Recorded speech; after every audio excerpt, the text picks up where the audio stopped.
Special diplomatic relations make Russia send its largest warship to become part of the Indonesian fleet. Indonesia and Russia have had special diplomatic relations for a long time. One form of diplomatic relations between Indonesia and Russia is defense cooperation. Many Indonesian defense equipment come from Russia. Examples of the series of Russian-made defense equipment used by Indonesia are Sukhoi, Mi-35, Mi-17, BMP-3F, BT or 50 and individual weapons. It is believed that if Indonesia passes weapons systems from Russia, its ability to carry out military operations will drop sharply. Even though the US wants to turn Indonesia away from Russian weapons supplies, in exchange the US will supply weapons to Indonesia. The clearest example is the cancellation of the Su-35 and then replacing it with the F-15 Eagle II. Indonesia cannot completely immediately replace the various Russian-made defense equipment it operates with Western sources. It will take at least 30 years for Indonesia to fully transition from Russian to Western defense equipment. The US tried to do the same thing to India. The US offers various quick solutions to get India to buy more defense equipment from it. However,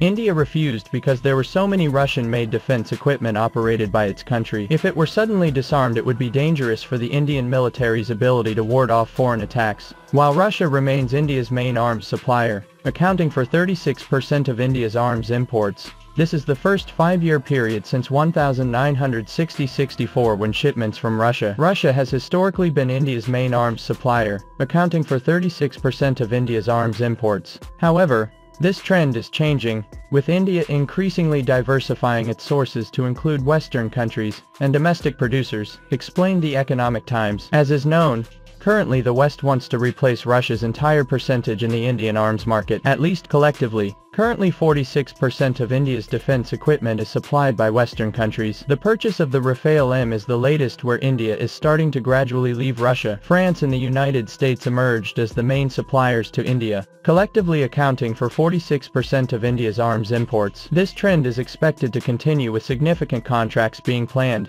such as India's procurement of 31 MQ-9B Sky Guardian armed drones from America and 26 Rafale M fighter aircraft from France, he explained. So will Indonesia turn away from supplying Russian weapons to the West? Maybe yes, maybe no. Diversifying defense equipment is Indonesia's strategy to outsmart its weak defense industry. Whoever dares to provide the most technology transfer for the sake of an independent domestic defense industry is worthy of being chosen by Indonesia. If it only supplied defense equipment, the Soviet Union would have sent the largest warship to become part of the Indonesian fleet. In the past, when Trikora was announced, Russia awarded Indonesia the Irian-class cruiser, Urjonikids. This was a light cruiser of the Soviet Navy, part of Project 68 bis, often referred to as Sverdlov.